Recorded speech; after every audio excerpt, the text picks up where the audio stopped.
All right, welcome back to Hammer Time. As always, I am Cade, joined by Dylan this time today.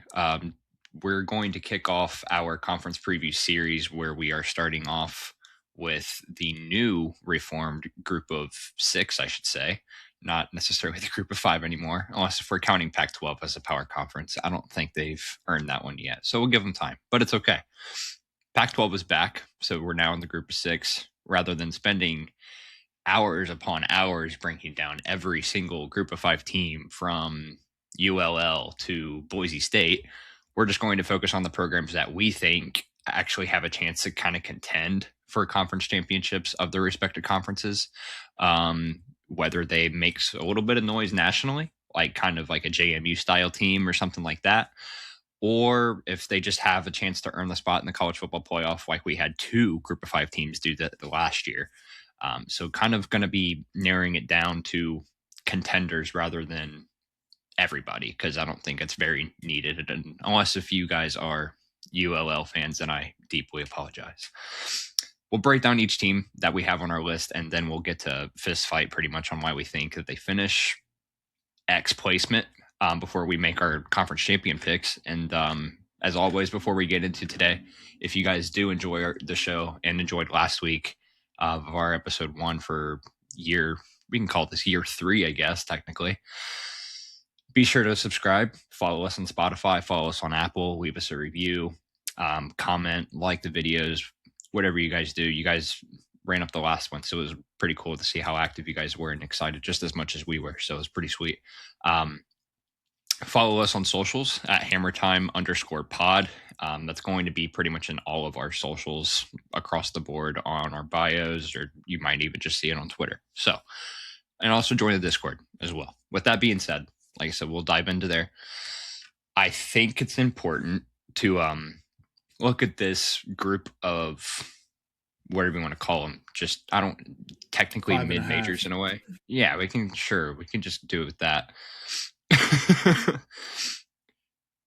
We have like 3 conferences today because there is a lot of these smaller branded conferences. So like today's we're going to be doing like American Sunbelt Conference USA, but every conference race obviously matters more upon the chance of each of these teams having like a legitimate path to that playoff, because you have all these big potential upsets that might be an upbringing.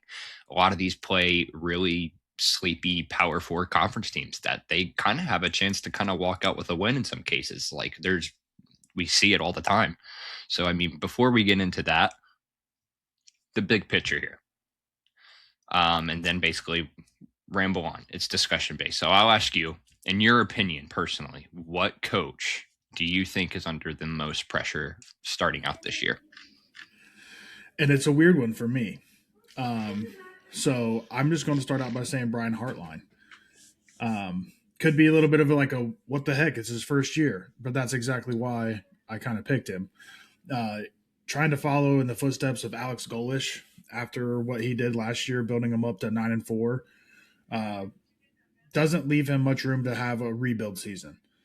Granted, they did have one of the highest turnovers in the group of 5, but Hartline's getting $21 million over 6 years, and that is the highest paid deal in USF history.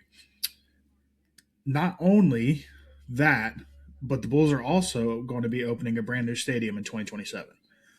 So this school is putting a lot of money into their football program. It's a huge investment. So that's step 1. Step 2, I think he's almost shot himself in the foot because he has made statements saying that, long story short, anything less than a conference championship is a failure. And I think that comes from that Ohio State standard, and he's trying to bring it with him, which I appreciate as an Ohio State fan.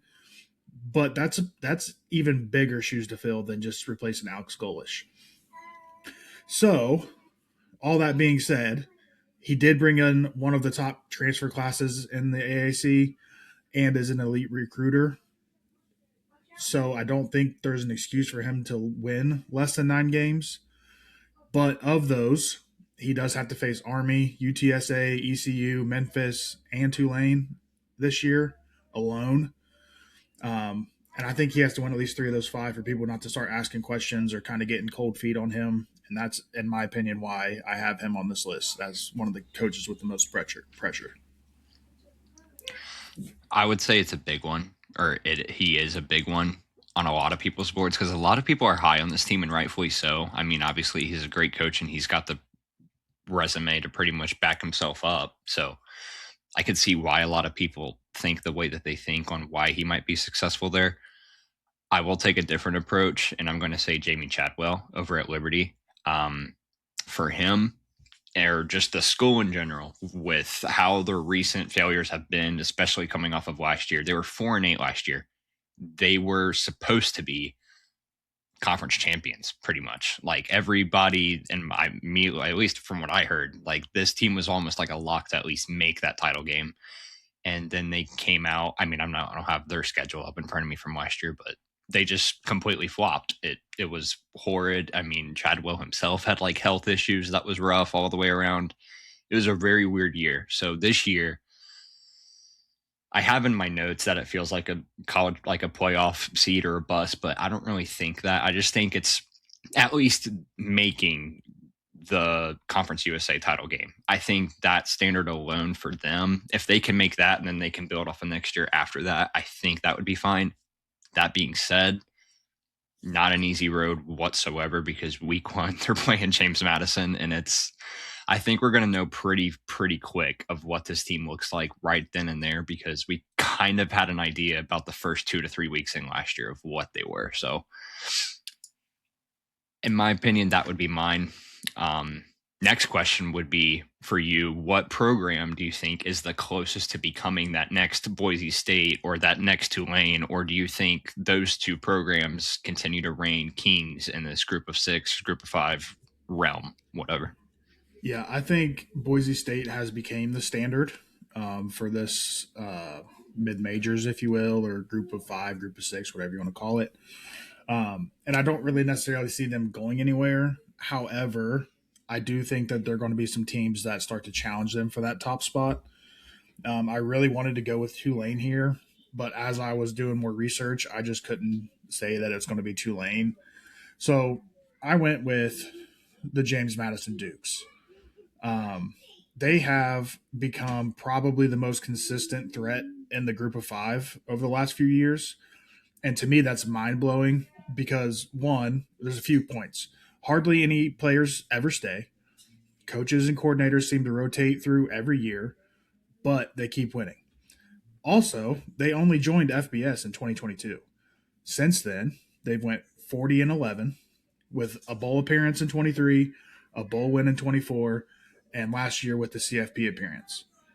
Now, they, like I said, with the coaching changes, they get Billy Napier, and he does have, to me, he could be another one that you could put up there in the hot seat coaching, whatever you want to call it, because he had a very disappointing stint at Florida.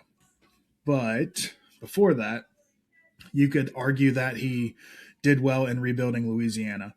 So maybe he's just built for the group of 5, group of 6 type teams. One kind of final thought to wrap up my thing about JMU is that the culture there seems to be bigger than any one player or coach. And so that's the reason for me to picking them to be a candidate for the quote unquote king of the group of 5. I like them a lot too, specifically this year, just because I think their hire was probably the best group of 5 hire on the board across the board. Schools like Tulane, schools like South Florida, I think that they made decent choices from what they were given and what they could afford that wouldn't absolutely break the bank. But getting a guy that was already in the SBC, was it 4 or 5 years ago, maybe? I don't know how long ago the ULL was, but getting a guy that was already been there and already had a very proven resume of winning at ULL in that conference. I mean, like it seems like a no-brainer to me of why that team should be there because they immediately already know what the expectation is at this point now. Like it's very clear that I don't want to get ahead of myself, but like I feel like that they're already a lock to make that conference title game again, just because of how much they reloaded again. Like I'm beyond of how that team rebuilds and just works in the staff and works in the portal, it's mind-boggling to me on like how successful that they are for that small of a brand that just got here. Like it's insane. Mine, I wanted to be different, and I kind of wanted to take a little bit of a further step because I do, obviously, like I said, I like Boise State. Boise State's always in this conversation. Tulane is usually in this conversation, but after losing Summerall, you could argue same thing for South Florida after losing Golish. It's hard to put them in this kind of category right now. But I think if they got a few breaks, if they have a really good first couple of years, I think we can talk about them in the same position again after those. I went with Western Kentucky, though. I think this team is on the brink of breaking out and becoming that next big thing and next big brand across the group of five because they're consistent. And that's my favorite thing as far as group of fives go. So Tyson Helton, dude's in his 8th year coaching here. He's 58-35 overall. In the past like 5 seasons, they've reached the title game twice and they've lost both times. So it's brutal. It's been really tough to be a fan of this team, if you are. But it shouldn't be any surprise that they, once again, they're at the top of that favorites list and like top 3, I think. And I think, like I said before, I'm a big fan of consistency. And when you have a consistent program like this that is consistently putting up 7 to 8 wins, that is top 3 in your conference. And then you always just have that one other team that somehow just breaks out and it maybe takes that 2 seed away from you and you're not in the title game anymore. But like I said, if they just get over that hump and just win that conference title game, I think it's going to be a massive, massive step. And maybe I don't know if it's been done already. I haven't really dug into it, but I mean, if that happens, I mean, you have to think about extending Helton at that point, just because of how great he has been historically in the last 8 years almost. So I like that pick a lot for me. Yeah, I liked Western Kentucky a lot last year. Yeah. Maybe a little bit too much, honestly. Again, I feel like I grab a hold of 1 or 2 mid majors and just hope for the best and maybe kind of shoot for the moon with them. Western Kentucky was definitely one of them. I cannot remember for the life of me the quarterback's name, but especially after what he was doing. Started with an M, didn't it? There's a few. There's been a few. No, I'm saying last year specifically. Oh, last year. I can't think of his name. Kay to look it up, but yeah, I was very high on them. I even had them reaching the conference championship as a future. So I definitely do not hate that pick at all. And I agree with you. I mean, I feel like they're like 1 or 2 pieces away from really becoming that consistent, top of the food chain type of program. Yeah. It was I don't know why I forgot either. It was Maverick McIver. Maverick. Yep. I knew it was an M. We were really high on him alone, like just the offense in general. And I think we were pretty spot on with that last year, which is nice. Last question before we dive into the conferences specifically. Opinion on NIL. And do you think that it is hurting or helping the group of 5 or the group of 6 mid-major smaller brands in general?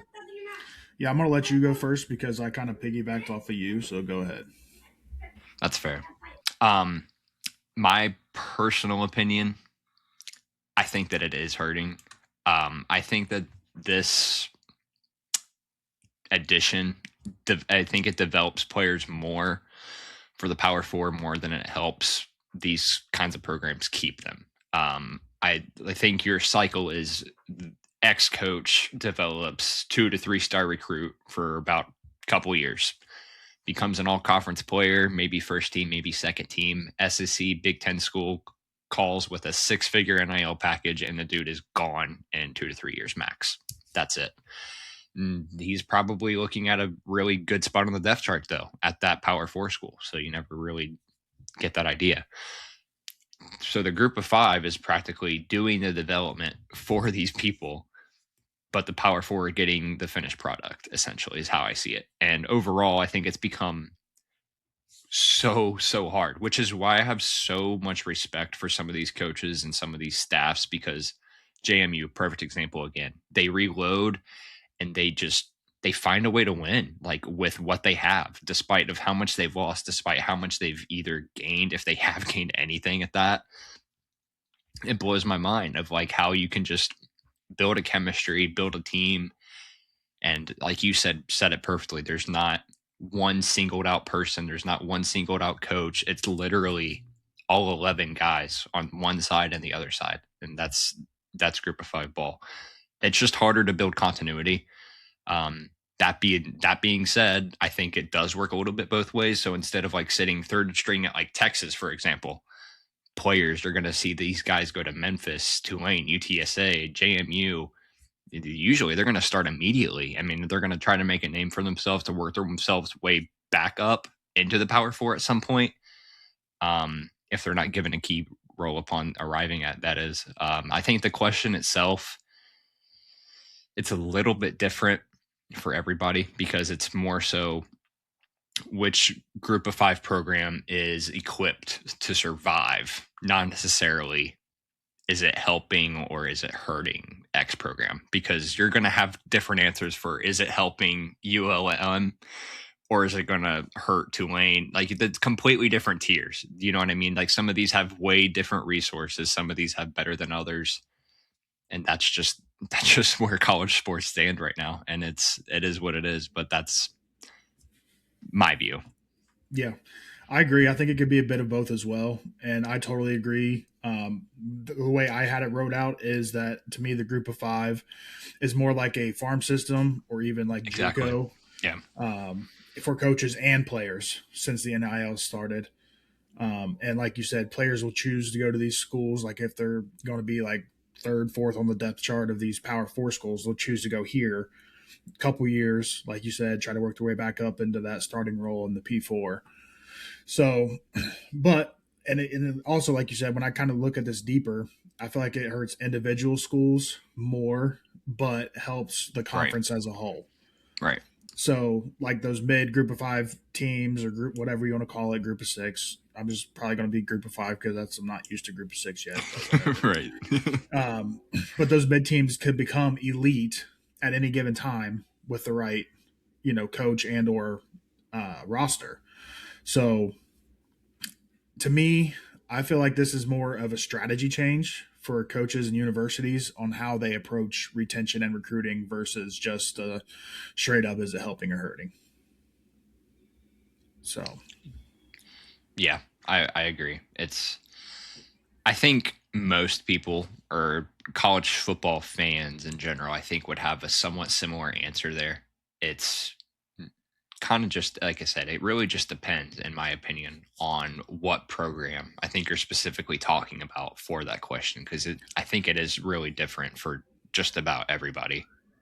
yeah, and I mean, like who was the last big name that we've seen go to this? And I think probably Travis Hunter. Yeah, I starting at mean, Jackson, or is it yeah, no? Jackson Or well, it State, was Jackson State. I was going to say Jacksonville but State. Dion was there. Right. So like, I mean, and even when it comes to NIL money, you're never going to see any of these teams giving out, millions of dollars to this 5-star elite recruit. Right. Like, you're never going to see that, and I don't think we're ever going to see that. You could, but then that would be to me that program, that school, putting literally every ounce of whatever NIL money they have into one person instead Right. of trying to spread it out to make it more attractive to multiple people of 4-star caliber that might sit behind a few people for a couple years. It's even crazier that Jackson State was or is FCS. So like even then, FCS schools are pretty much getting the same treatment. Like they're Right. practically the farm system. You could say the same thing about the North Dakota states, the South Dakota states, Montana states, Well, whatever. you can't say North Dakota State anymore, Not anymore because they're but here, and we will yeah, talk about them probably. I think later next. I think I think no, it's that's next later week. this week. Is it next Is week it or this this week? week? I don't remember, I don't but know. It doesn't to matter. to be continued on them. Yeah, we'll let me see. Before we dive in here, we have like I said, we have American, we have Sunbelt, and we have Conference USA. So we're just going to pretty much be taking these contenders from these said conferences and pretty much breaking them down to a T. And then pretty much at the end give our thoughts on winners, et cetera, et cetera. You know what I mean? So we'll flow with it. So starting out is Memphis out of the American Athletic. And I think that this is one of the biggest rebuilds in the country, without a doubt, after Silverfield leaving for Arkansas. You bring in 53 transfers. They sit at 70th across the nation in SP plus. This team is still athletic. It's still inexperienced, but it's a transfer heavy roster. But I do think that they still have the conference championship upside if that chemistry were to come together. And I know you'll dive into it, but Huff has found a way to pretty much kind of go with these guys or go about just finding and working what he has. So I expect a little bit more of a physical team that wins through the trenches and stuff like that while still playing explosive offense under their new coordinator that they have on the offensive side. Um, Key players as far as that goes is pretty straightforward. I think that you have a QB1 battle right now, actually, and that is between blue chip recruit Aaron Noland. If you guys remember that name, started out at Ohio State committing there. I think he stayed there for a year, goes to South Carolina, and now he finds himself at Memphis in a QB1 battle with Division two incredible talent. Like if you guys, I know you probably might not know the name, but if you saw him, I think you guys would know him. His name is Marcus Stokes. You can look him up. I've seen this kid. ESPN has posted this kid like several times, and his highlights are insane. He's out of West Florida, so yeah, you have a Division two guy, and you have blue chip recruit that are just going at it. And Aaron Nolan's looking for his first starting gig and pretty much just playing time as a whole, where Marcus Stokes is pretty much just trying to make a name for himself in the Division One scene. So should be an interesting QB1 battle. Haven't really dug into as far as who leads for that, but time will tell, of course, and we'll dive into that at another time. But running backs, you have Dallin Hayden, who is Aaron Nolan's teammate at the time at Ohio State. You guys might remember that name as well, but Dallin Hayden also went to Colorado. So he is a physical downhill running back who has big time running back one and cowbell or bell cow workload upside kind of thing. Another guy is Manny Covey out of Cincinnati. What's up with Memphis getting Ohio guys? Good Lord.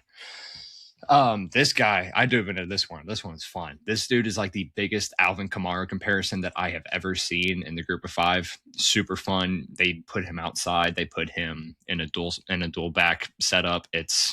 He looks like a really fun player, like a really utilized weapon X on offense that could be a sneaky pick. Wide receivers, you have Tychon Chapman, who has followed Charles Huff to Memphis. He's got a good amount of experience. I think he's going to be this team's wide receiver one. Terrell Timmons Jr. is coming from Power 4, who is a big-time deep threat for a lot of secondaries and will be the explosive deep threat guy for this offense. Moving to the defensive side, Jamon Tapp, who was an exceptional defensive end edge rusher at Southern Miss, who was also following Huff to Memphis. And then Ian Foster, who is also supposed to be the pretty much anchor to the secondary on Memphis' side. So as far as transfers go, like I said, this is a very transfer heavy roster. So you have Aaron Noland, you have Dallin Hayden, Manny Covey with those running back room, Tychon Chapman, Terrell Timmons Jr., Jamon Tapp.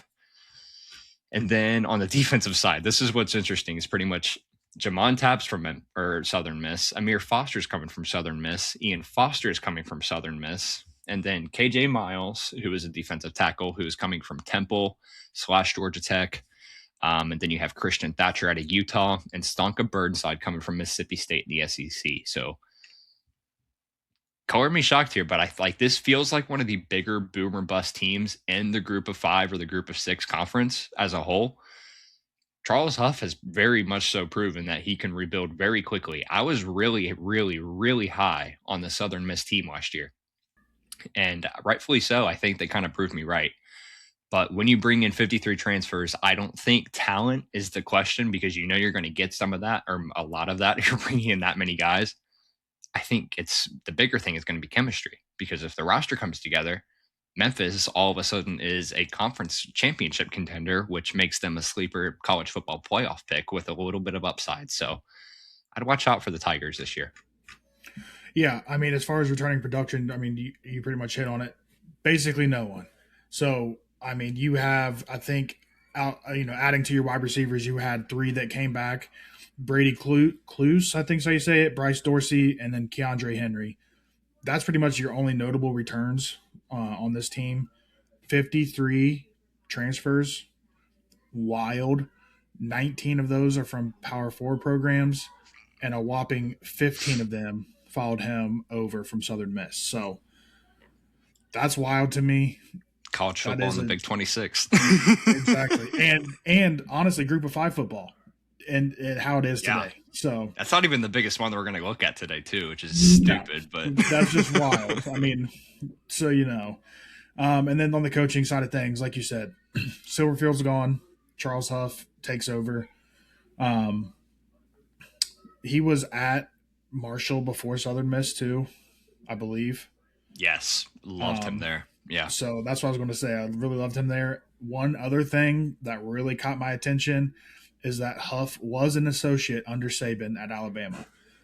So we know how many of the other associates under Saban has turned out, Yep. and I'm excited to kind of see that aspect of it. It's just like, again, that's a small, tiny piece of the potential story here at Memphis, but it's also a big piece. Yeah. Outside of that, he did bring in Kevin Decker from Old Dominion as the offensive coordinator. Again, I think that's a little bit Big of a time. sleeper pick, if you will. Not a lot of people know that name, but and then Lance Gertie from LSU is going to be the defensive coordinator. And then the one downfall of all these changes, in my personal opinion, and I'm sure you might feel the same way, is that he brought on Brian Kelly as an advisor. So I forgot about that. I did hear yeah, about that. That's it's been a minute. unofficial and underpaid and unpaid, but you know how that stuff works out. Like, I don't know. I Yeah. feel like there's a few other people you could choose over Brian Kelly for that spot. Anyway, I agree with you. I think this is a very interesting team. I feel like they have the talent and the pieces and the coaches to do it. But like you said, it's about continuity. And looking at their schedule, they actually get to start week 0. So they start out week 0 at UNLV. Then they go Arkansas State at home, at Boise State, UT Martin at home. Then a bye week. Then they go to Charlotte, UAB at home, at Tulane, ECU at home, Army at home, then a bye week. Then they travel to USF, and then at Navy, and then Temple at home to round it out. So, of those games, Cade, do you see a swing game and or a trap game in there? I saw yours, and I do. I pretty much I would agree. I would almost argue like with the swing game, or sorry, maybe the trap game, even honestly, because the swing trap is tomato kind of thing. It's not necessarily the same thing, but swing games kind of could go either way. Trap game is kind of like unexpected. This team's actually not what we thought, kind of thing. So swing game, I do agree with USF after the bye. I think that gives them a lot of time to kind of prepare before going into Tampa to kind of play that game. Trap game, and I do like how you said ECU, especially after Tulane, because that's going to be a big time hangover coming off the road to play them, because ECU is a very good ball team, especially at home. It's going to be really weird. It's yeah. My other trap game that I would put on here, because that would be one of them. I think I'm going to say at Navy after USF, because going back to back road games, playing at UCF, which is literally at the bottom of the country. So not only is it like just a bad travel spot, but it's own. I mean, you're talking about hangover of a lifetime. I mean, after a bye week, they're already going to come in a little bit prepared for USF. But again, I mean, you're going to be beat up after that game. And then again, going to Navy, and Navy is another one of these AAC teams, which we will also talk about, I believe. And that they're not necessarily a team to be messed with either. So I think that would be mine personally. Yeah, I mean, I was kind of looking at a swing game as what can sway your season. Sure. Yeah, And I absolutely. definitely think USF right after a bye is going to be huge. If they Yeah. lose that after a bye, I think they're probably shot in the foot, in my opinion. And then that's also saying that they didn't, blow up their schedule before this point. This is saying that they're still in contention for the American Right. at this point. And that's why I also kind of picked the trap game to beat ECU. Because, they say they go in, they beat Tulane at Tulane, they're on a high, they Big come one. down. And Yep. ECU's not necessarily like a sleeper, like they're a sleeper team. They're not just like going to roll over and take it. So that's why I kind of had that as a trap game. Another big point in the season. You have them in between Tulane and Army. They could be looking ahead to Army. Like it's just one Yep. of those ones where I just think it's one of those spots in the season that could very easily become chaotic quickly. And this Yeah, is you not an can. easy schedule either. Like if you I'll really want say to break I'm it down, looking at it's it. really not It's. an easy schedule. Like there's at least 5 50-50 games. I mean, there's. I You would Boise argue. State, Tulane, ECU, Army, USF, Navy, 6. I mean, yeah, yeah, literally. Like, there's literally 6 swing games here. I believe their win total, I think, is it's either 6.5 or 7.5. But I I mean, mean, rightfully yeah. so. That mean, there, if If you're it's looking six for and a a half, reason I as to would definitely why, take it. if you're looking But as I to think they're gonna. why, Yeah, there it is, yeah, because it's pretty rough. yeah. They gotta, and yeah, yeah. We can get into more of it later. Um, Next team on our list is Tulane. Another one of these teams that is coming in with a year one head coach. And I think they're really just attempting to prove this year that these last like 4 years were not necessarily a fluke or like a luck thing. I think that they bring in a ton of explosive talent across the board, but I think the big time questions to be answered are going to be at QB and especially the defensive line, given of what they lost and what they gained. So at QB, it's going to be, well, not going to be, I should say it should be Caden Simonza, who is an experienced transfer, who I believe he there last. He might have been there last year. I think he transferred the year I'm before that. pretty sure you're correct because he was Um, under what's he his sat face? behind Retzlaff. Yeah. Yeah, The other guy, if we can talk about QB2s, is going to be Zion Chris Gramillion, who is a dual threat transfer that did transfer in, who also has Power 4 experience. So if there is a QB1 battle, I think that will add a decent amount of competition for Simonza. But at the running back room, you have Jamari McClure, who, if you do remember, broke out late of last year, averaged about 6.5 yards per carry over the final 5 games of the season, who also broke out for like 100 plus rushing yards, I think, in like 2 of those last 5, if I'm not mistaken, or at least like 90 plus. Another one of my sleeper running back picks, Jalen Lucas from Florida State. Um, this guy is pretty much another one of these Weapon X type of players who can line up as a receiver, who can return kicks, who can put him at the running back spot, play him anywhere, but he's a threat. Wide receivers, you have Anthony Brown Stevens, who is a veteran, supposed to be the wide receiver one of this team yet again, and it's like Carl Lewis Jr. And on moving on to the defensive side, Chris Rogers at the linebacker, who is going to be, looks like, one of the projected team captains. And I'm not going to try to pronounce his last name, but Tulane has a veteran safety who is supposed to be another one of those kind of captains. So transfers in. Shish Not, and Chew. I say I'm not going to try it because I feel like That's my guess. I'm not. Yeah, never mind. I'm not going to do it. Jack Shishinshu. See, they know who are, TCHIENCHOU. You're welcome. they know who we're talking about now. So it's yeah. At least you guys know. Transfers, there's really not, like I said, there's not a whole lot. Simonza, who did come from Ball State, who was very good at Ball State, he has not played a game since 2024. Zion Chris Gramillion, who's coming from Houston/Louisiana. Jalen Lucas out of Florida State.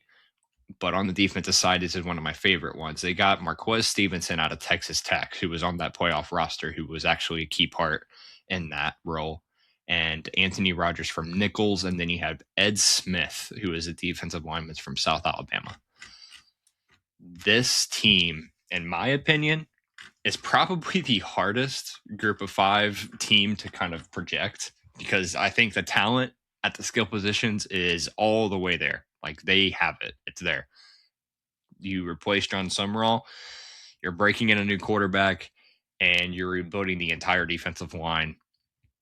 All of that, to me, flashes a massive, massive, massive question mark. And the team, they rank 87th in SP Plus, but if Will Hall, who is the new coach at this school, if he gets the quarterback play that he wants and he desires, I think that they can contend for another conference title.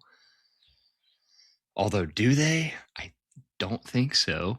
But if not, like I said, if they don't get that kind of play, I think this is like one of those biggest regression years, down to earth, like welcome back to 6-6 kind of years. I think you're probably going to see it. Not saying that that's going actually what might happen. It might happen, in my opinion. It might happen, unfortunately. But yeah, like I said, very common to see with year one head coaches. And again, you have transfers coming in at the biggest key positions that you want them to be good, but you just don't know anything about. So big question marks at Tulane for me. Yeah, just kind of summarizing, they lost about 20 players total. Four of them were starting linemen. Only about five starters returned, so really nothing like too crazy. Like you said, they had to bring in a bunch of key position players. Coaching wise, big story is Summerall's gone. Will Hall is in. Hall was a passing game coordinator / wide receiver coach for them last year. Before that, he was at Southern Miss, but he only had a very disappointing 14-30 record over I think like 4 or 5 years with Southern Miss. So I think that's, to me, is the biggest, is as big of a question mark as anything else with this team is, can Will Hall win?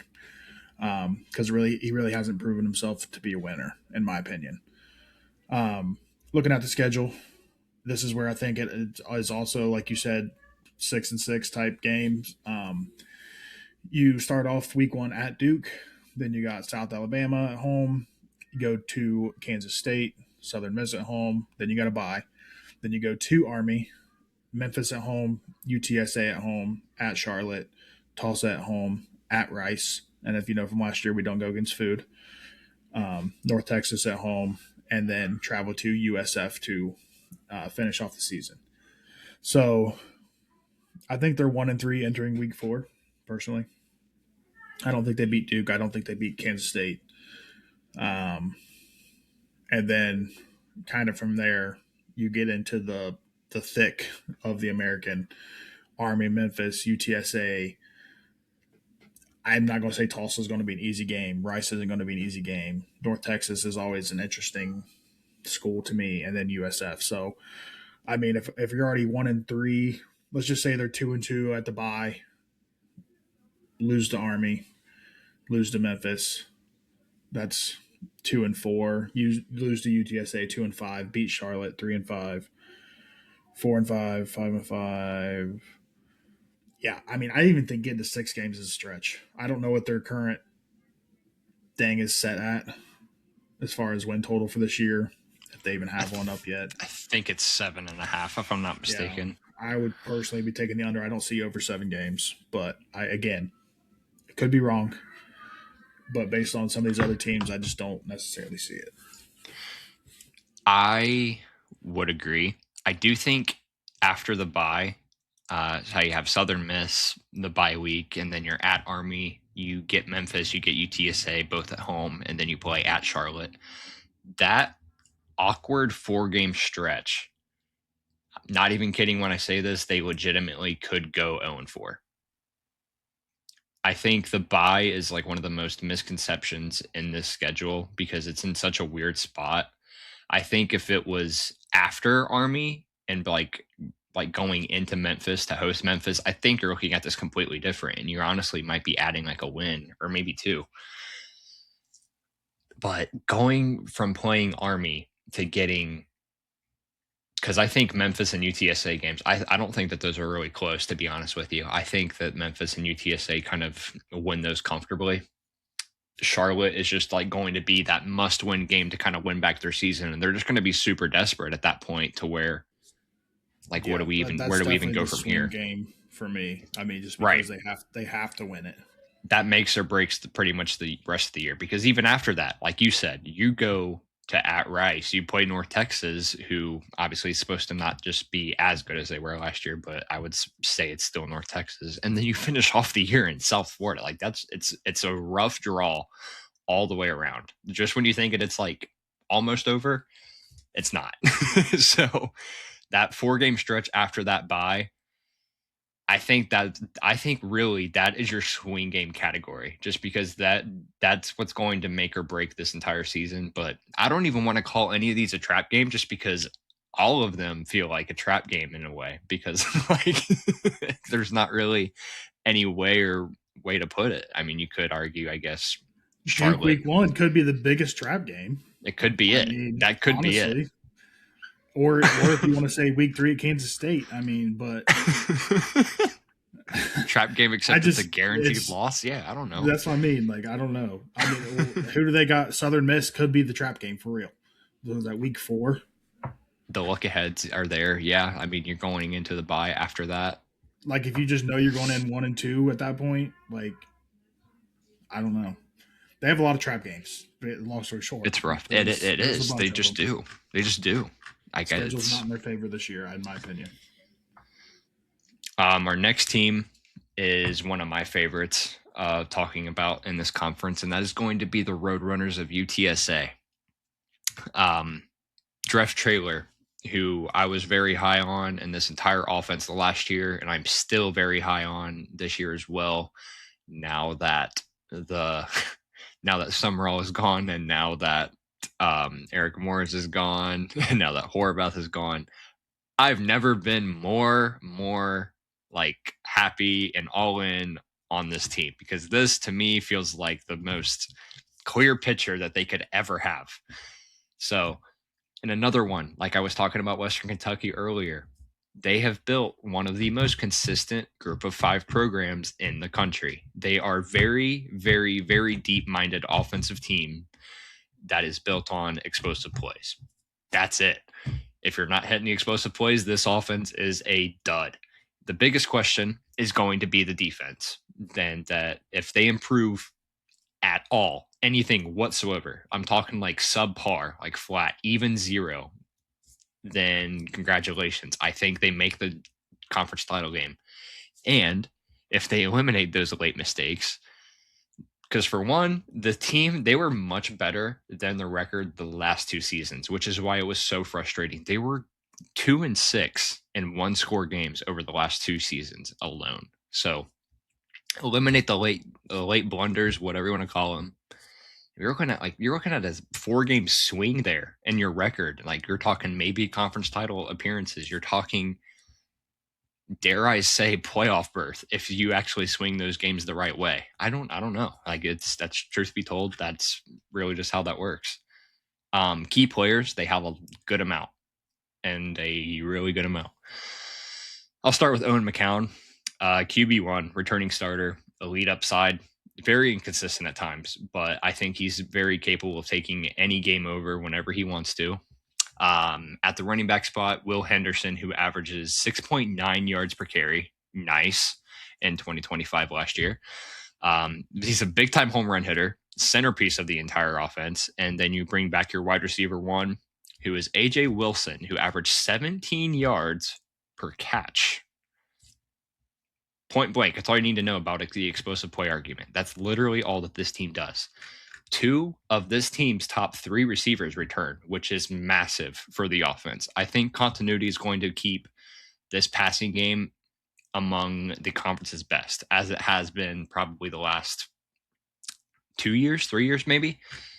Defensive side, little bit of a question mark as far as secondary defensive line goes, which is going to be really interesting to see how this develops. But Elijah Baldwin, who is an edge rusher coming from UTEP, who is supposed to pretty much lead this pass rush as a whole. You have a safety, Xavier Walton, who has combined for double-digit interceptions and pass breakups last year. So another big step up there. All their transfers, at least key transfers, I should say, are going to be on that side of the ball. So let me look in here. We have Elijah Baldwin, like I said, from UTEP, Jeremiah Bailey from Eastern Kentucky, who's the defensive tackle, defensive tackle Josiah Sampleton, safety Xavier Walton from Angelo State, who we just talked about there, safety Nate Robinson Jr., edge rusher Dylan Spencer from Texas Tech. I know you guys know that name. And safety Joel Rogers out of LSU, who wasn't necessarily a starter, but he was like a nickel and dime back kind of thing. I think this team is one of the safest bets. in the conference. Truly, again, I think Traylor's built one of the most stable programs in this realm of Group of Five, whatever. And the offense, I think, is going to once again be very explosive with McCown and Henderson back. The 1-2 punch is back. Two of the top three receivers, like I said, are back. Again, biggest question is the defense. If those additions hit, which speaking of, they are 73rd in SP plus. If they just become average, not even kidding, if they become average, I think they win the conference. That's the way I see it. So Yeah. very high. Yeah, I mean, I agree, and I want to kind of tell you why here in just a second. But recapping, 54% of returning offensive production. Like you said, the defense is completely revamped. They lost all 11 starters. Yeah. But the one thing that makes me feel a little bit better about it is that the defense coordinator, Jess, is it Lope, something like that, is in his sixth season, going into his sixth season. So that continuity didn't necessarily change. So hopefully he can get these transfers and everybody to buy in and get them working well together. Outside of that, like you said, Traylor's entering his seventh season with the team. He's 53-26 to all with them, 6 straight winning seasons. And wild stat that I came across is he is 25-1 in conference play at the Alamo Dome. So again, I don't think you have coaching here is not as much of a question mark for me as it is just the straight defense, and if they can gel well together. Schedule wise, I think you're going to find this a little bit funny. They only have 3 games outside of Texas, which is kind of wild to me. They have one in Louisiana, one in Florida, and then one in Alabama. So even in that, they don't have to travel very far. And I know we've talked a lot in years past about travel being a factor, and I don't necessarily see that being too crazy for this team this year. So they get UT Rio Grande Valley to start the season. So I never even heard of them before. So good job, good scrimmage. Then they go, then they go kind of on a little bit of a stretch here, in my opinion, at Texas State. Then they go at Texas. Then they get Colorado State at home. Go to Rice. South Florida at home. Navy at home. Go to Tulane. Florida Atlantic. They go to FAU. They get North Texas at home. Then they go to UAB, and then they finish off with Tulsa at home. I don't know. Again, I think this is about as easy of a schedule as you can get, especially those last 4 games. And I'm not going to say they're like cake games, but they're probably going to be pretty heavily favored. So I guess for me, swing game. Oh God. Ooh. I'm gonna start us off early. I'm gonna say the swing game is gonna go Texas State week 2. Yep. Because it's like I said, your week 1's a scrimmage. No disrespect to Rio Grande, but like they could be too relaxed. They could not be well put together. They haven't been tested yet. All that fun stuff is going to come in week 2, in my opinion. Especially playing before Texas, like when you're pretty much going to go in there and most likely get whooped. Like to me, that's a big pivotal part of your season. You could also, in my opinion, argue Colorado State. Like you have to bounce back after Texas. So, and then trap game for me is probably going to be either.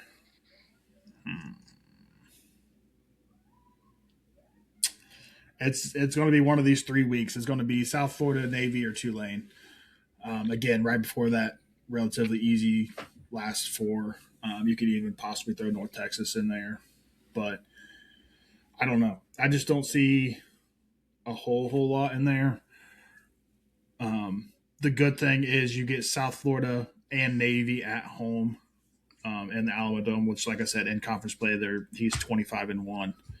So we'll see. But yeah, I'll kind of ask you to send it over to you to give us some more analysis on the schedule.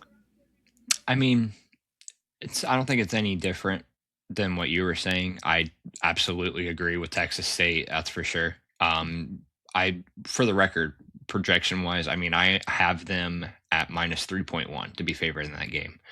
So it's nothing like it's a gimme. It's definitely going to be one of those 50-50 coin toss kind of games, in my opinion.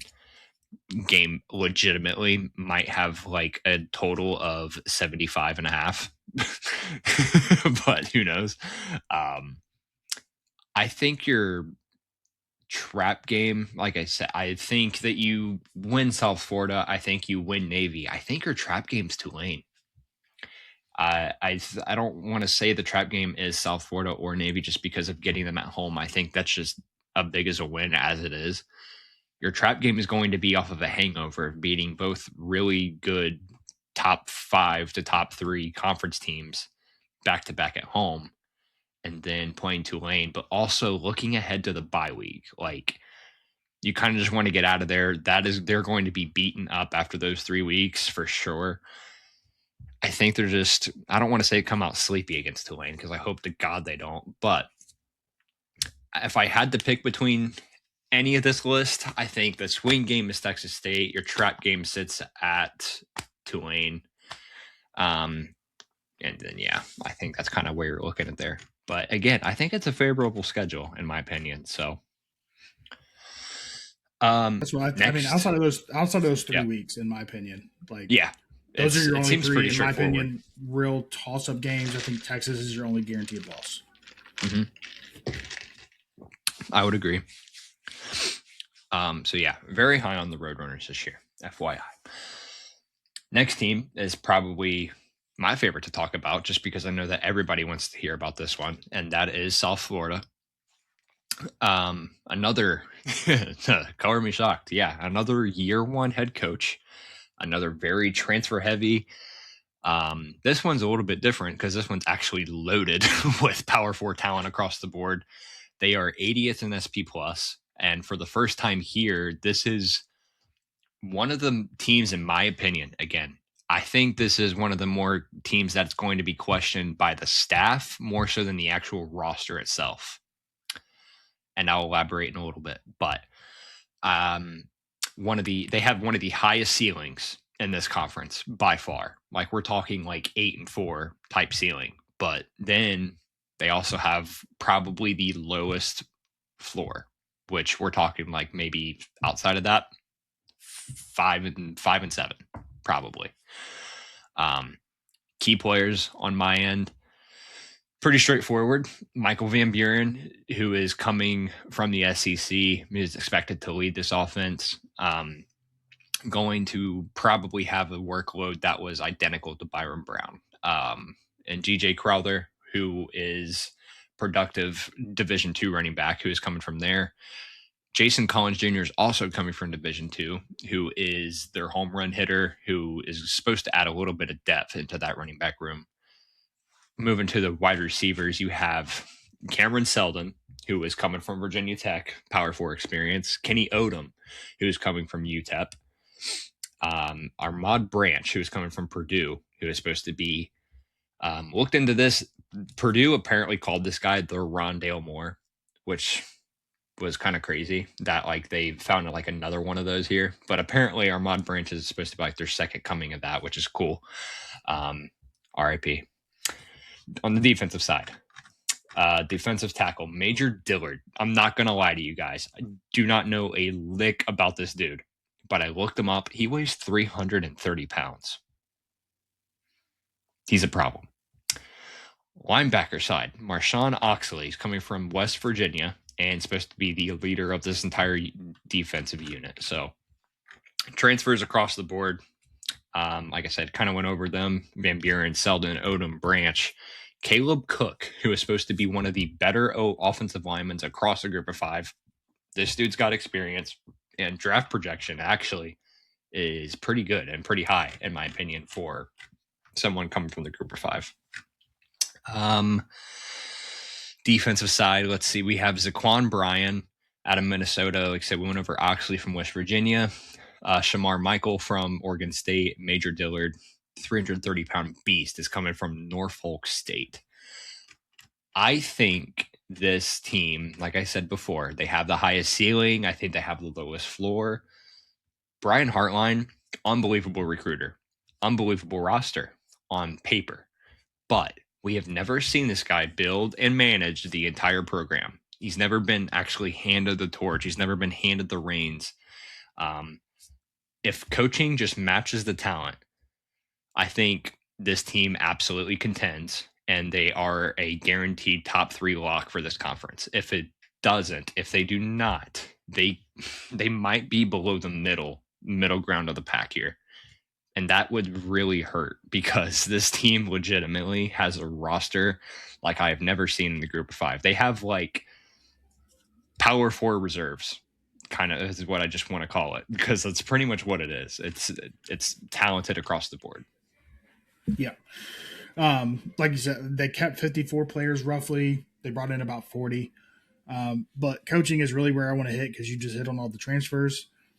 Obviously, Golish went off to Auburn. Hartline, we kind of already talked about him, takes over at the helm. I really want to talk about the offensive coordinator, Tim Beck. So he was brought in from Hartline this year, I believe. He was the head coach at Coastal. He went 20-18 there, 3 bowl appearances. Prior to that, he spent about 12 seasons running offenses and mentoring quarterbacks in Power 4 programs. He spent time at like Nebraska. He spent time at Ohio State, at Texas, at NC State. So he's definitely one of those guys that, in my opinion, is probably could be categorized in the elite quarterback development coaches.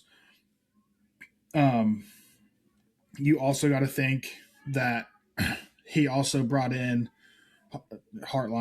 his brother as the quarterback's coach, Mike Hartline. So all 3 of them kind of have overlapped at Ohio State at some point or another. So they're going to have some continuity there. So I don't really see the offense being a problem. They do bring in Josh Aldridge as a defensive coordinator, which is kind of, in my opinion, a little bit shocking. Another one of those rival type hires. He was at ECU, so I don't know. I think the offense is going to be fine. I think the defense, they have plenty of talent to be fine. This is a team that I probably am going to be looking at taking their over almost every single week because I just think they're going to be putting up numbers. Looking at their schedule, they have FIU at home. They go to Army, Delaware State at home, go to Bowling Green, Temple at home, go to UTSA, Kent State at home. Then they have their bye week. Then they get UAB at home, go to ECU, Memphis at home, go to FAU, and then Tulane at home.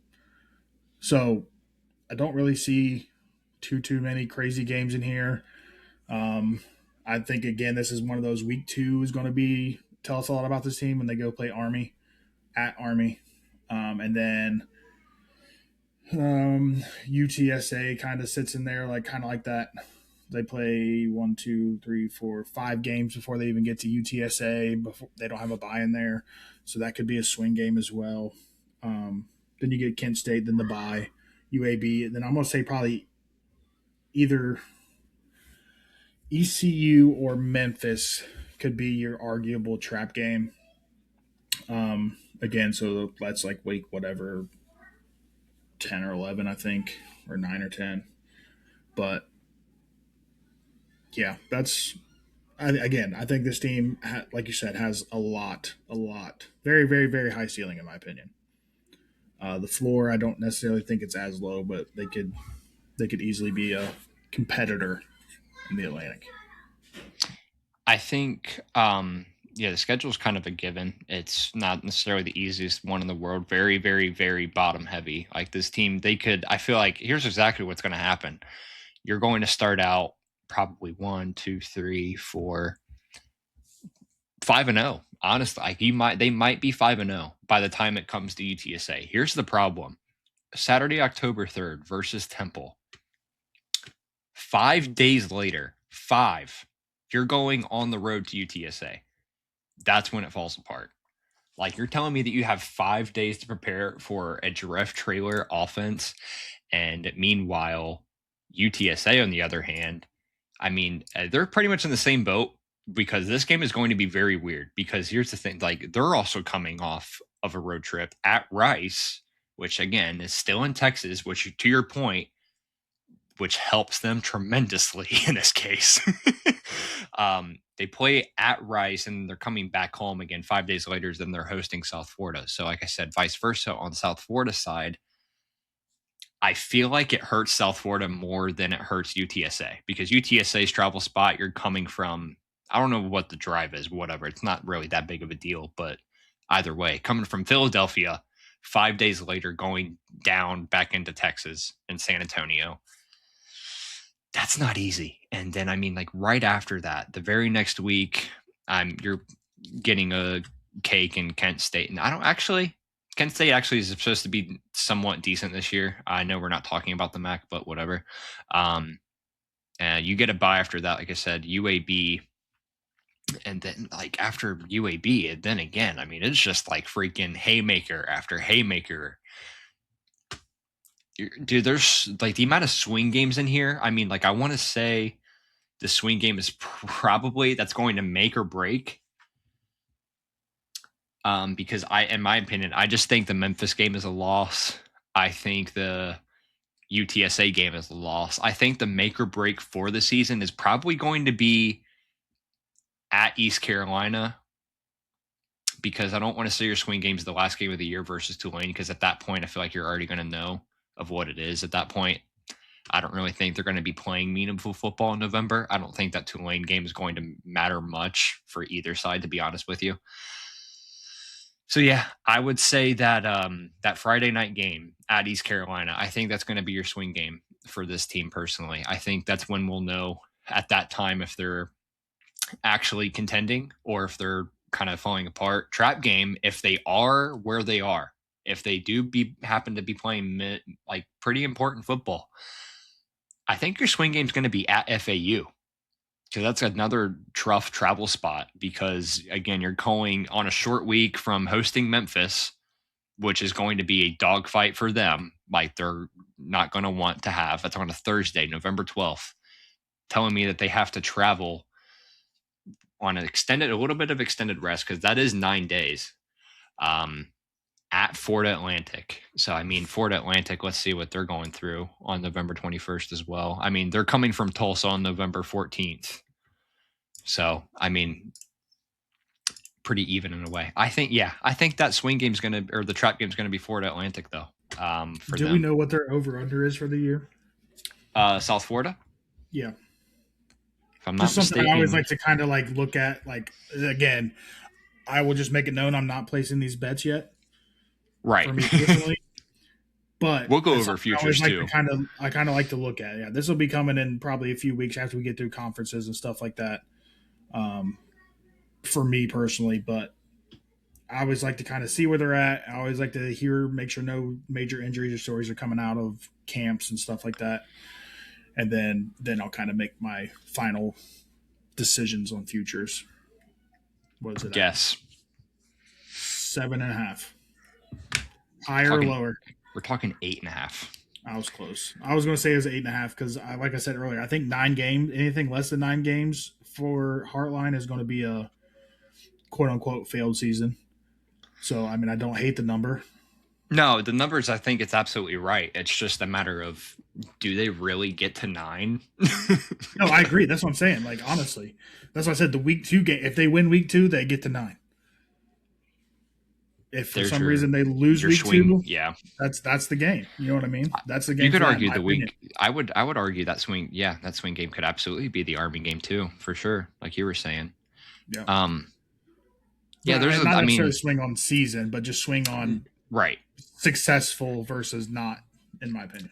But I think it does kind of shape the season though, because I mean, you're talking of like I think 4-1 going into UTSA versus 5-0 going into UTSA are completely different things, because like that UTSA game could either make you 4-2 or you're possibly looking at, I mean, God forbid, I hope to God it doesn't happen, but 6-0. That'd be I mean, wild. Yeah. honestly, If they get to there, I think the fall off happens quicker. If, that's also true because I in my mean, opinion, they're not even then, tested, then they kind no, of get a couple cake games, and then I don't remember who their first one was that they hit. yeah, you're looking at Kent State and then UAB after that, and then like I said, the bottom heavy. It's Yeah. just one punch after another. Like those Yeah. final four games are not cakewalks at all. Right. I don't know. Very very weird season. It's a really Yeah. hard. It's a hard team to project as well. Like I said, They could I don't be. know a single Yeah. thing. This team could come out just sucking. I don't know. I like them finishing about 8-5 personally. I wouldn't. But Yeah, I wouldn't be mad at that either, though. That's the thing. yeah. Yeah. But I think ceiling's probably what 10-3 I would argue it max. for sure. Floor is probably 7 and whatever. Let me see. We have our next game or next team. Sorry, next team on here is going to be Navy, who is another one of these teams at the top of the AAC in terms of favorites. Another team that is up there and we have yet another consistent program in this conference. I think they're sitting 63rd in SP Plus. They modernized the triple option.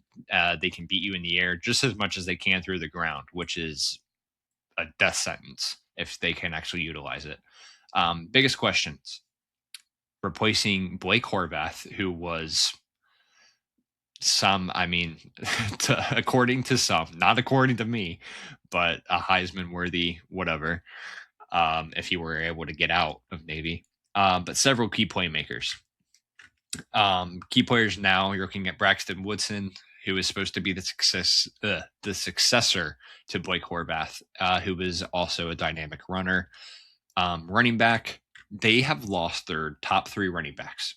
So I don't necessarily want to say there's any key players at the moment, to be honest, in this kind of room because I don't know any of them. Um, wide receiver, they do have their leading returning receiver, who is going to absolutely be the top target. That is Luke Hutchinson. And then on the defensive side, you have Griffin Willis and Mark Anthony Parker, who is an experienced linebacker who has been there for a few years as well. Now, returning pieces, pretty much everybody that I just kind of went over.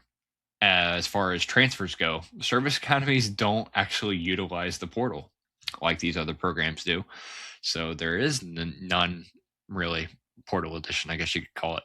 I think Navy, though, is another one of these safe bets in the AAC in terms of a value standpoint. I think the offense has proven as long as they fill in the shoes of Horvath, of the rushers, I think the defense returns pretty much a really good amount, if not almost all of its experience. And the schedule, I think that it's very advantageous. So the biggest question is again, someone replaces the production of those skill players that they lost. If they do, they might be in the conference title game. I know it's a really, really bold take to kind of make at the moment, but I don't think it's necessarily the craziest in the world. I think crazier things have happened.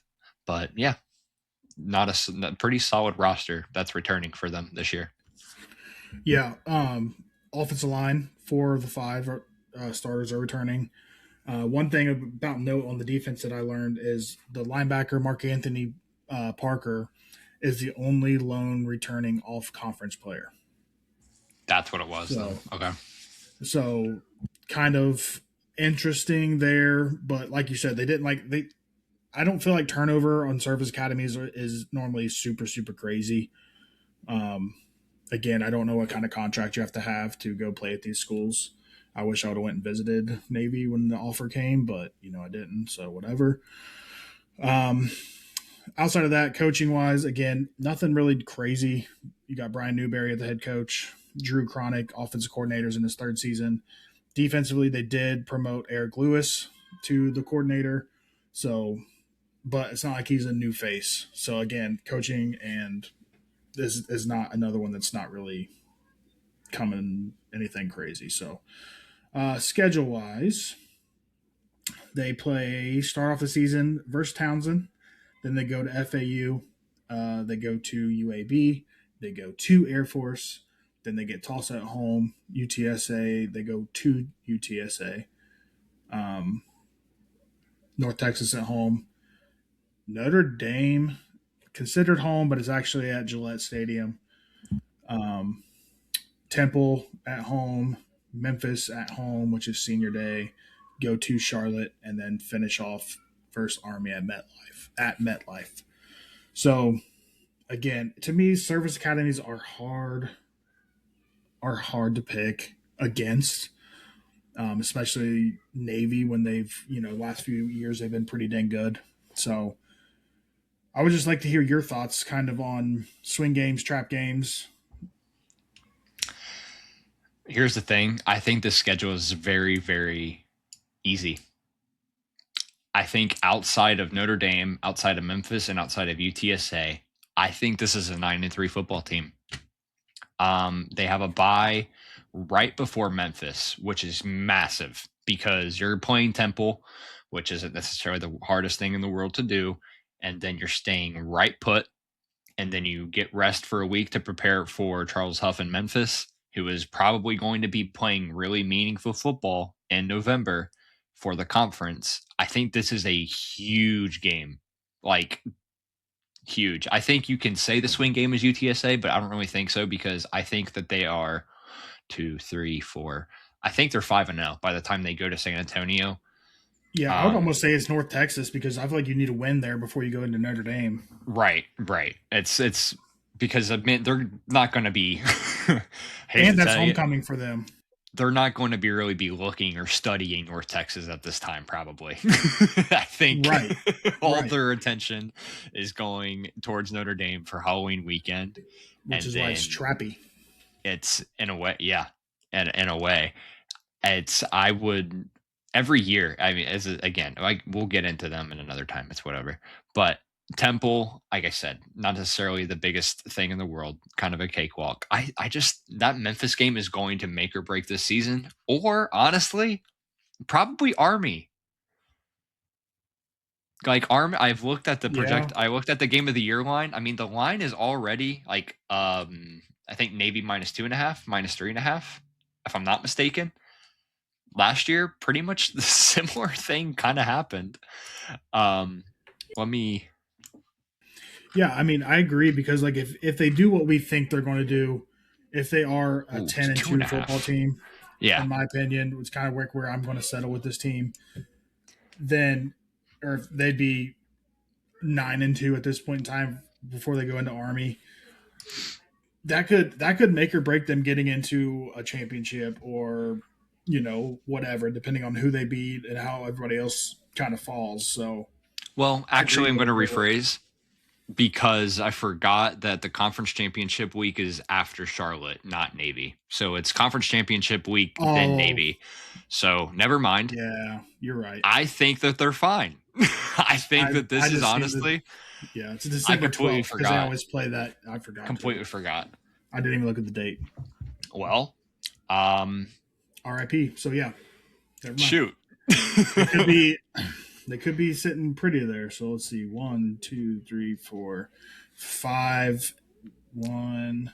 So it is Memphis then. So 6-2, 7-2, 7-2 going into Memphis if they lose to UTSA and Notre Dame. Yeah. Which for the conference title, they only have one loss to their name as far as conference play goes. Correct. And if they played Notre Dame well, that could bow well in the eyes of everybody else too. You know what I mean? In terms of the poll, absolutely. That's what I mean. Like, so like if they're not sitting if they don't get waxed like they did last year, what was it, like 60 to whatever it was? Yeah, but we were also trying to make a playoff case. So I feel bad for Navy. It was not even needed at that point anymore. So apologies. But, yeah, I mean, I think they're another interesting team that is going to be in conversations when we get to that, October 17th. That'll kind of be the first test, in my opinion. Let me check just because I'm curious. I'm going to look at projection. That time has not been announced yet. So for what? For a UTSA game. So we No, it don't is know what not. time. Like it could be a 12 game, it could be a 3 game. If it's a 7 o'clock game, same thing with Notre Dame. It hasn't been announced yet either. So Let me look just to see hypothetically. So for the UTSA game, I have UTSA by 6.5. So I was I gonna would say say about a that's touchdown probably. I would Yeah. say that's about right. And then they're hosting Memphis, right? Yes. So hosting Memphis, wow. Navy is showing 3.9 minus 3.9. Ooh, So it could be a interesting. really, really, really table turning It game. really is a Wow. I just Memphis got excited. swing game. Okay. Looking Daggone. ahead all the way to November. And here I we are in know. July. I love it. November 21st. Mark your calendars. Happy Thanksgiving. That's the True. week before. Week True before. that. Oh, never mind. That's true. So Navy, we have that one now. There's a lot of American Conference teams that we have. I mean, this is the last one. And we're already we're already an hour and 15 deep, and we'll talk. East Carolina. We'll knock this rest of this conference out first. East Carolina is our last team of this one.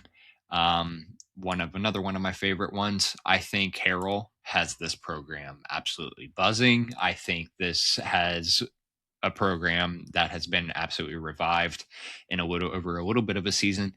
Massive, massive, massive, massive returning production numbers. One of the best portal classes in the conference, which I know you will dive into. They're 76 in SP plus, veteran staff across the board, favorable schedule.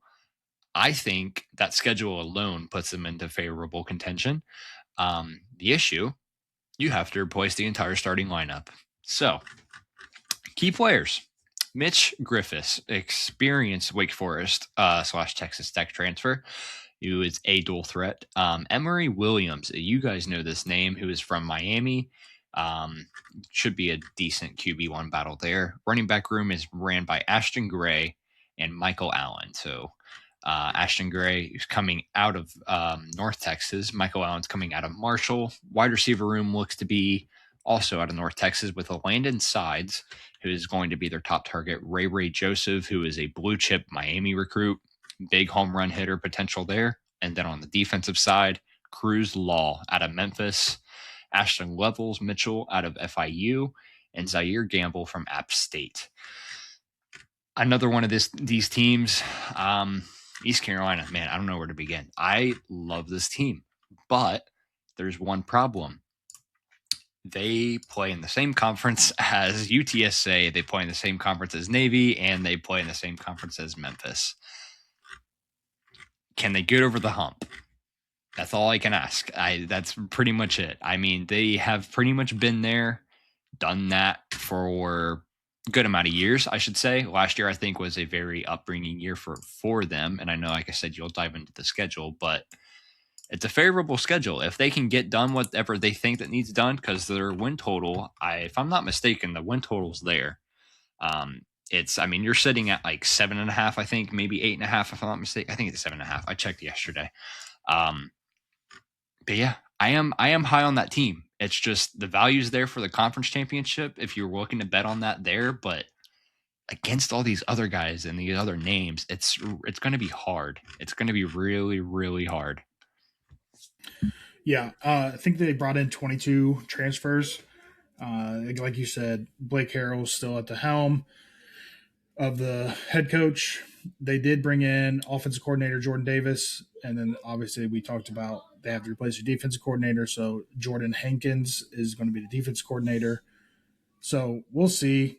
Like you said, I don't like it's nothing too crazy, but yeah, we'll see what happens there. Looking at the schedule again, I think I feel like they kind of miss some of the heavy hitters of the conference. So That's what I mean. that's really why you can take this team as a potential favorite. So it's not nearly as deep as the other ones that we talked about. Now, granted, start out week 1 with an L at Alabama. I don't know. No way. We're not doing Unless this. Never mind. if the cover's like 20, 28, then yeah, maybe, but no. Then you get App State at home, go to Old Dominion. You get whatever NC Central Eagles at home. Then you got a bye week. Then you got Rice at home, which is their homecoming game. Then you go to UAB, go to Memphis, Temple at home, USF at home, go to Charlotte, Army at home, and then, go to Charlotte, go to Army, and then Florida Atlantic at home. Yeah. So I think, like I said, if you really want to, in my opinion, you're guaranteed. I don't even want to say guaranteed, but like difficult games is USF, Memphis, and that's it as far as the conference goes. Yeah.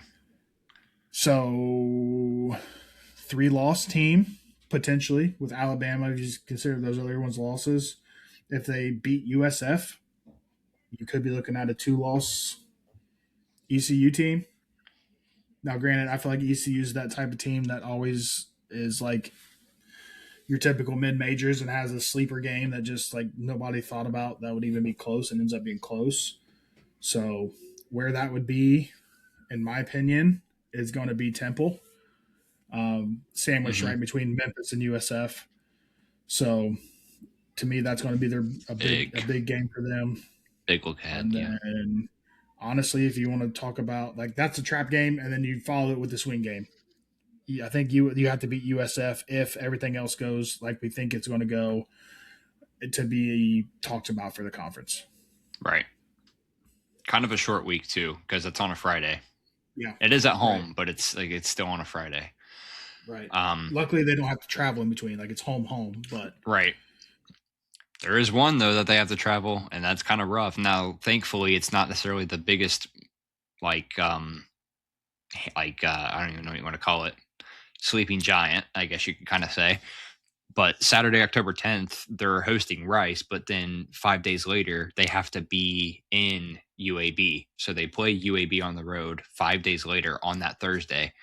I don't think that's necessarily going to be very easy as well. Obviously, the week later, they're probably looking ahead to Memphis, and if I had to guess. So I don't want to act like UAB is this big and bad whatever. But again, short week, it's going to tire you out. But it just kind of matters on how they bounce back for Memphis at the end of that one. But yeah, I agree with the swing game and trap game conversation. Absolutely.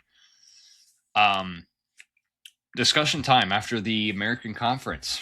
We have went through all of our contenders and pretenders and whatever you want to call them. So buying and selling. Who do you have? Oh God. I don't know. I would say I know we're probably on opposite sides here. And I've really tried to think about who I really want to buy into and who I could really kind of leave out. I really, really, really want to buy into USF. Because it's all there. But because it's all there, and I feel like Heartline has a really big head, I don't necessarily want to buy into them. So I'm going to say that I'm buying into UTSA. I think they have the best returning core group, if you will, with 54% and consistent coaching. They have the schedule's not necessarily favorable, but because they have a lot more returning production, I think they could get it done. They could be a team that I could see in the conference championship. And then for me, this could possibly be on the complete opposite side as everybody. I think I'm going to be selling. I'm going to sell Tulane because I just don't. Again, year one head coach. I think that's too big of shoes to fill. Too many players to fill. To me, the quarterback position is super important for this offense. And you have two guys that aren't necessarily proven, which I mean, you can make an argument for. Was it Samanza? Yeah. But like you said, he hasn't played since what, like 2024 or something crazy like that. Been 2 years. So I just think we see regression from them. I'm not saying that they're like necessarily like a bad team this year. I just don't think we see them being at the top of the conference. I agree.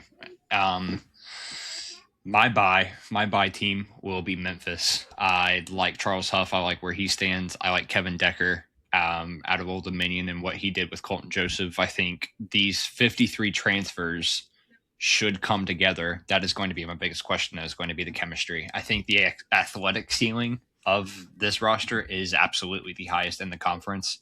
Um, with that being said, I'm going to be selling the most talented roster in this conference, and that is USF. I think this is probably the contrarian take here because a lot of people are buying into this team, and I think it's a little bit dangerous. He's obviously recruited unbelievably well, but I don't like year one head coaches, especially coaches who are head coaching for the first time. The difference is here, Charles Huff has actually had a resume elsewhere with Marshall, with Southern Miss, Heartline. He's walking into a brand new system with new coordinators and a staff, completely transfer heavy roster. You're going to have a ton of questions at the offensive coordinator position. It's just, I'm not going to be relying on talent alone to win my conference. So, with that being said, I'm selling USF. Um, biggest question for you, for anybody in this conference or any of the ones that we talked about? I think for me, my my my one main question for this conference is going to be Memphis. Mhm. Can you maintain? I'll just call it dominance because they've always consistently been at the top of the American. A lot of transfers, a lot of stuff going on there. I think to me, they pose probably the one of the biggest questions because they should still be at the top. And I just think it's one team that I still have questions on, and I want to see them prove themselves in the first few games before I make a final decision. So, Yeah. I had two questions. My first one was going to be for East ECU.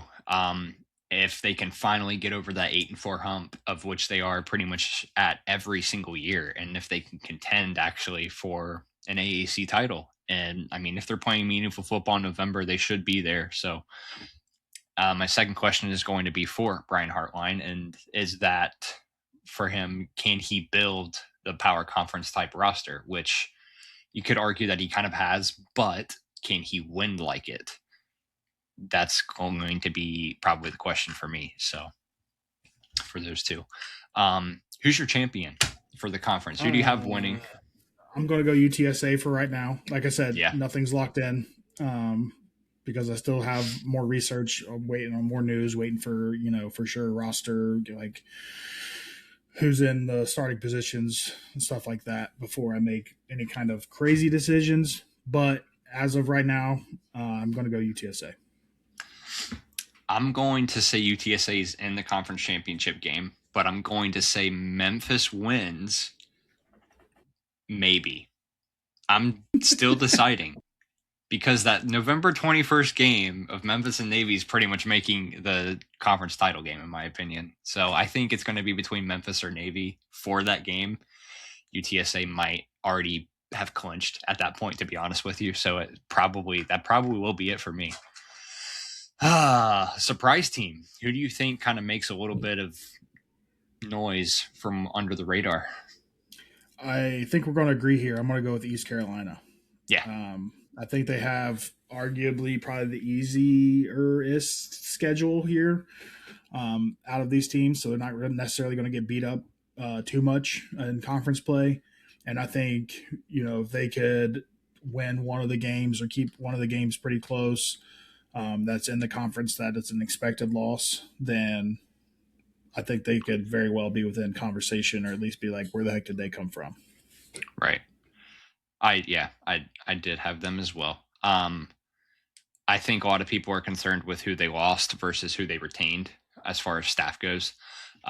So I do expect another pretty solid season in there. And with the surprise team being announced, biggest disappointment or biggest disappointing team in the conference. Yeah, I mean, again, I think we're going to be pretty similar here because even for me personally, I really, really, really want to buy into USF. And I don't know if that's an Ohio State bias because of Brian Hartline. I don't know if it's You want them because to of the do hype. well. Yeah. That's the hype that's built around USF this year. But I feel like it can either be like I said, a 9-win season, or I could honestly see like a 6 or 7 win season. And is that going to be disappointment in my eyes, or is it going to be disappointment in the university's eyes? Is kind of where I Yeah. where my brain says with it. Like I think I'm going to be disappointed with anything less than 8 wins. Um, but as a conference, as like a national disappointment, I think it's going to be Tulane. I just I for all agree. the reasons I've already said, and I just don't think they're going to be. I think they're going to be closer to 500 than a lot of people think. I would agree. All right, ladies and gentlemen, due to time constraints, we're going to have to go off the air here. We went over our time limit. I didn't even think we were just kind of flowing in a way, but we had 6 teams to go over in the American. To put into perspective, we only have 3 contenders and 3 contenders in the Sun Belt and 3 contenders in the Conference USA.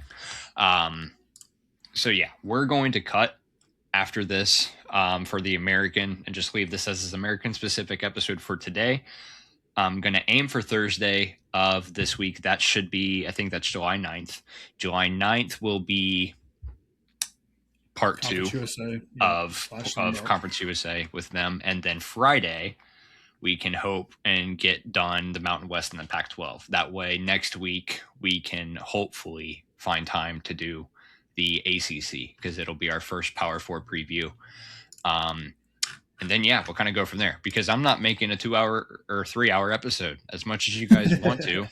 I don't think anybody's doing a 3 hour road trip where they have time to listen to that. So we're going to cut it up. So we're going to regroup on Thursday, do the final 2 other group of 5 conferences, and then do the other 2 group of 5 conferences. And then, yeah, we'll kind of go from there. So that'll do for part 1 of 3 of the preview. We covered obviously a good amount of today. So part 2, like I said, we're going to be wrapping up those with the same exact questions, same format. If you enjoyed Yeah. today for the American, like I said, be sure to follow us on Spotify and Apple. Subscribe to us on YouTube. Leave us a review. Like and subscribe on there. If you haven't, whenever you can, follow us on Hammer Time _pod on X or Twitter, whatever we want to call it. We're also there on TikTok, so you don't miss part 2 there. And then also join the Discord. 300 of us in there. It's getting the football season. The guys are itching, so they are getting a little bit rowdy with World Cup. They're begging. They got the wrong football in their mind. They're talking about football. They just got the itch. It's okay. It's okay. We love to see it though. But from all of us here, thank you for listening to today, and we will see you hopefully on Thursday and or Friday for the part 2s and part 3s of the group of 5. Peace. Yep. Peace.